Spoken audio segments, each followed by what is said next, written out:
অধীর চৌধুরীর উপস্থিতিতে বিশাল বড় বিক্ষোভ মিছিল অনুষ্ঠিত হয় ভগবানগোলা বাজারে। রাস্তাঘাট, পানীয় জল, আবাস যোজনার দুর্নীতি, এরকম বেশ কিছু দাবি দাওয়া নিয়ে আজকের এই বিক্ষোভ মিছিল। এই মিছিলে পায়ে পায়ে পা মিলিয়েছে প্রায় 7 থেকে 8 হাজার মানুষ। এই মিছিলে উপস্থিত ছিলেন প্রদেশ কংগ্রেস সভাপতি অধীর রঞ্জন চৌধুরী, গোলাম মর্তুজা বকুল, ভগবানগোলার 1 নম্বর ব্লক সভাপতি আব্দুল রাজ্জাক। এছাড়াও এক ঝাঁক কংগ্রেস নেতৃত্বরা এই মিছিলের পাশাপাশি পথসভা করা হয়। আর এই পথসভায় অধীর রঞ্জন চৌধুরীর হাত ধরে কংগ্রেসে যোগদান করলেন বেশ কিছু কর্মী সমর্থক।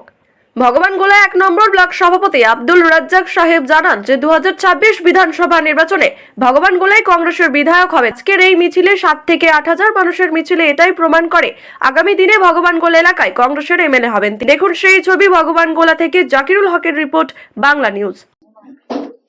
ভগবানগোলা ব্লক কংগ্রেসের নেতৃত্বে আমরা ভগবানগোলায় যে আবাস যোজনা থেকে আরম্ভ করে পানীয় জল, রাস্তাঘাট, কলেজ, হাসপাতাল বিষয় দাবি দাবা নিয়ে আমাদের আজকে যে বিক্ষোভ মিছিল, সেটা একটা অভিনব কায়দায় আমরা করলাম। কারণ আপনারা জানেন যে বিগত দিনে আরজিকর থেকে আরম্ভ করে ফুলতলি থেকে আরম্ভ করে ওই উত্তর 24 পরগনা, দক্ষিণ 24 পরগনার যেসব মহিলারা, প্রসূতি মায়েরা বাচ্চা হতে গিয়ে মারা গেছে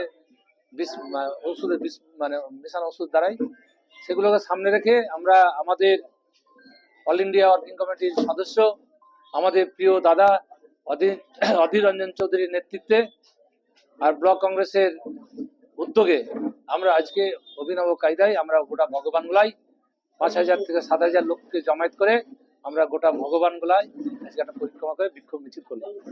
ভগবানগোলা রেল স্টেশন বর্ষার সময় নিত্য যাত্রীদের ট্রেন ধরতে অসুবিধা হয়। আপনারা কি ক্ষমতা আসার পর সেটিকে ভাবছেন, সেটি নিয়ে? নিশ্চয়ই আমাদের অধীর রঞ্জন চৌধুরী যদি ক্ষমতা আসে, 26-এর যে নির্বাচন, 26-এর বিধানসভা নির্বাচনে আমরা চাইবো যে আমাদের প্রিয় নেতা অধীর রঞ্জন চৌধুরী বাংলার মুখ্যমন্ত্রী হোক এবং বাংলাকে সে আবার নতুন ভাবে সোনার বাংলা করে তুলবে, এটাই আমাদের টার্গেট। এবং এই যে উইনিং পার্সেন্টেজ ছিল 1,06,000, সেটা কিন্তু 90% নাই, মাত্র 14,000 ভোটে পাস করেছে। আপনারা তো দেখতে পেলেন আজকে ভগবানগোলায় কংগ্রেসের আজকে তো দেখতেই পেলেন যে কিভাবে কাতারে কাতারে মানুষ, হাজার হাজার মানুষ তৃণমূলের বিরুদ্ধে, তারা তৃণমূলের যে সন্ত্রাস, তৃণমূলের যে কাটমানি, তৃণমূলের যে পুলিশ, তাদেরকে উপেক্ষা করে আজকে যে সব মানুষগুলো এসছে, আগামী 26 সালে দেখবেন এখানে যিনি প্রার্থী হবে কংগ্রেসের, তিনি ইনশাল্লাহ তিনি জিতবেন। তৃণমূল লক্ষ্মীর ভান্ডারকে হাতিয়ার করে কিন্তু ইলেকশন, সব ইলেকশন, কিন্তু আমরা দেখলাম এই আজকে মহিলারাও কিন্তু কাতারে কাতারে এখানে আসবে। 1,000 টাকায় কিছু হয় না। আজকে একটা ফ্যামিলির 500 থেকে 700 টাকা, যারা গরিব মানুষ, তাদের দৈনন্দিন খরচ এসে সংসার চালাতে গেলে 5 থেকে 700 টাকা।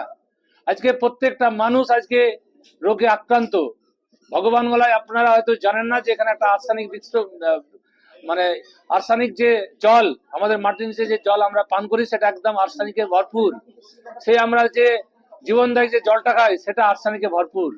আমরা প্রতিদিন আমাদের হাজার হাজার মা বোনেরা, পুরুষেরা লালবাগ, বহরমপুরে গিয়ে ট্রিটমেন্ট করে। তাই আমরা আপনাদের বলতে চাইছি 1,000 টাকাটা কোনো ফ্যাক্টর নয়।